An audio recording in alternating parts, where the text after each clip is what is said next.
Hey friends, this is Hardy with Ninja Everyday, and we're back with another installment of the Masters of ToShin Do interview video series. I'm really excited for this interview. This is one of my great friends, and I'm always inspired by training with this gentleman and learning from him. We've got Master Scott Akitoshi Bragg from the Orlando ToShin Do Club. Master Bragg, thank you for meeting with us. Thank you for having me, sir. I wanted to take several moments of your time, if you're free. Sure. And I'd love to ask you about your training history and your thoughts about ToShin Do in particular. Can you tell us how you came into the art? Sure. So I was always enamored with being a kid and being, pretty physical. I was always enamored with gymnastics and martial arts. Mm-hmm. Both of those two combined, I'd watch a ton of movies. And then naturally, in the early 80s, all these ninja movies started coming up. So this was something that I wanted to take part in. So long story short, I ended up hearing about An-Shu, and that led me to a friend of mine who had trained with him, who introduced me to my teacher now for over 30 years, Mark Santoshi Russo. So when I was 15 years old, we drove out to Vero Beach in Florida. I met Master Russo, and within 5 minutes of watching him move, I was like, this is everything and more that I want to do, and it's just kind of gotten better since. Right, imagine the ninja movie to actual taijutsu, where you've got sort of big acrobatic stuff, and then compared against sort of subtle taijutsu. What, if you were into gymnastics and martial arts, flashy stuff, why were you impressed by what you saw? So, as a teenager, I couldn't tell the difference between what was subtle and what was not. So everything just looked cool. Okay. So it was more so, thinking about it right now in this moment, there was nothing that I thought of about doing backflips and doing, running up walls. That completely went out the window without me even thinking about it. I just watched what I saw Master Russo do, and I was like, this is better than anything else I'd ever seen or experienced. And then on top of that, starting to have conversations with him and figuring out the type of individual he was, that I think served maybe a need that I had of looking up to someone, and then I was just completely hooked. It didn't matter. But still being a physical kid, everything that I was being shown, I kind of put that into it. So put your physicality into put my physicality, my need to have fun, be really animated. It just kind of all served it. And in my mind, I was like, this is even better than what I imagined it would be, aside from what was going on with the screen. Because I still loved those movies. I just knew that, okay, this is for entertainment. This is real, and it's physical. So it was great. And then I think, later on in the training, once you realize how physical you can be, then you learn to evolve from that. And then that's when the subtlety really kind of comes into play. So it was kind of a natural process. It's not like you train for a year. And it's like, okay, all of a sudden you're like, okay, now we're just going to be subtle. All that physicality was needed, not so much to get it out of my system, but to let me maximize what I'm capable of doing. And now let's see how much of that you can shave off, which was far more difficult than being really physical. Sure. Yeah. Well, what keeps you training? I mean, how long ago was that you met Master Russo, and what's kept you training all this time? So I met Master Russo in 1987. Wow. So I was 16 years old. And honestly, the lessons since then, they never stop.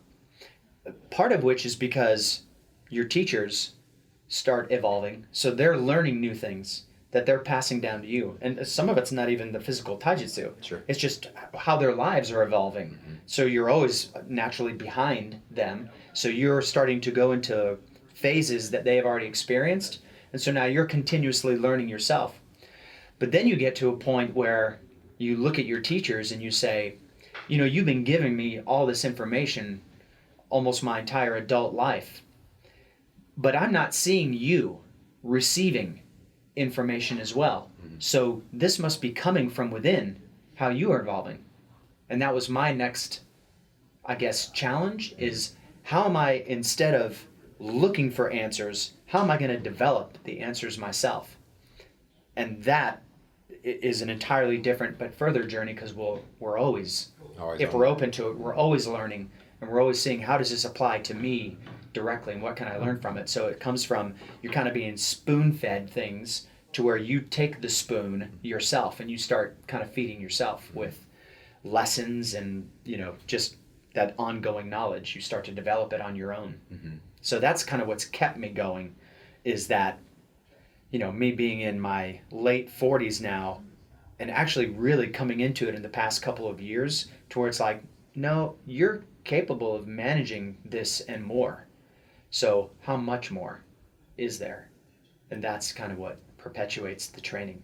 The physical side, as you know, is always fantastic. Sure. But even then, it's like now, especially because we're kind of going through this together, at the level that we're at, is if I can make my life move as smoothly as possible based on these lessons, what am I going to do physically to really shed what it is that I don't need, and still be as dynamic and cool starts to take a different meaning. Would you say sort of shedding the unnecessary is what you're working on and tied it to as well at this point in your journey? So in my journey, we're always, for years now, we've been working on that. For me, is not so much how much more can I shed with me, but how much more can I hide from you as the bad guy, or someone who's just trying to cause conflict, even if it's not physical. What can I do with me that lets you see nothing? I don't show you an emotion, I don't show you overt physical movement, and you feel good about what your intention is until it doesn't feel good anymore. And you either want to stop or you have to stop. So that's kind of the cool part of the training now, is just kind of, there's a whole bunch of chaos and I can be right in it, but I'm also hidden in all of that as well.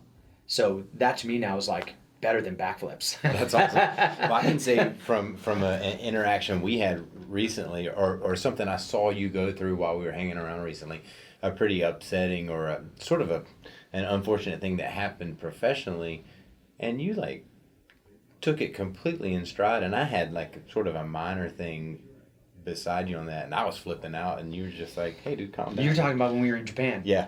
So, being halfway across the country and, owning a company, and then having something that that's completely out of your control start to go haywire.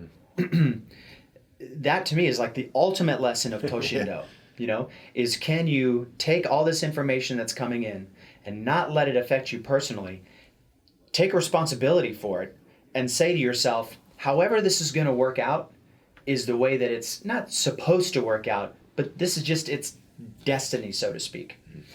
And if you get caught up in the what could be's and what I don't wants, then you'll drive yourself crazy, and which kind of was reflecting what we were both going through, just in different ways. It's like something I can't control. I'm in it 100%. I'm in the middle of it all. I just have to sit with this and just observe what's going on, which to me is ultimate non-attachment, ultimate giving up control, surrendering. This, for some reason in my life right now, this word surrender is just playing itself out big time.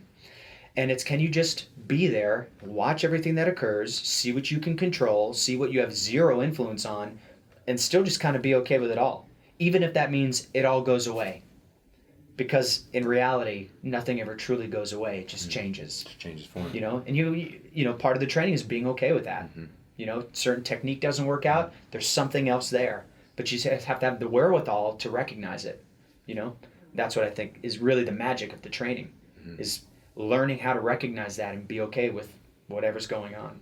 That sounds like a really profound lesson to get from the training. Have there been other sort of profound lessons or like influential moments in your martial arts journey that you can remember? Or I think, being around Master Russo and learning the things that, An-Shu Hayes kind of not passed down to him, but things that he was able to observe and take on himself. Going towards, I'll just equate it to our martial art, going from 4th degree to 5th degree, for me, was a huge challenge, because there was something that I was doing, the characteristic of my movement was standing in my way. And it was suggested to me to be aware of this and not let it interplay with my physical movement. And as much as I thought I wasn't doing that, I was constantly being reminded that I was. And it was a challenge, you know.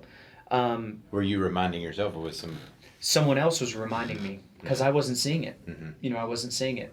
And because it was so part of my characteristic of, you know, as an extrovert, that this quality was disrupting what it is that my teacher wanted to see as someone going towards, you know, being a master practitioner of this martial art. So what ended up being an inspiration was the moment that I caught myself doing it and saying, this is not just a change in how I move. This is literally a change in my attitude that needed to happen. Not give up that part of my life, but change my attitude towards it. And that to me was a huge shift to be okay with that. You know, so that was a very inspiring and life-changing moment for me as someone who was kind of just entering their 40s as well. You know, because it's kind of the magic of this martial art is as you grow up, you will learn the lessons that could be the hard way, but if you're paying attention to the lessons of the martial arts, like they go hand in hand with for life. some odd reason with life. That's awesome. You know, because it's a reflection of us. At least that's what that's what we've been taught. Sure. So you look at it that way, you know, and then again, if you're open enough, then it will show you the lessons that you need to learn, you know, that are so personal to each and every one of us.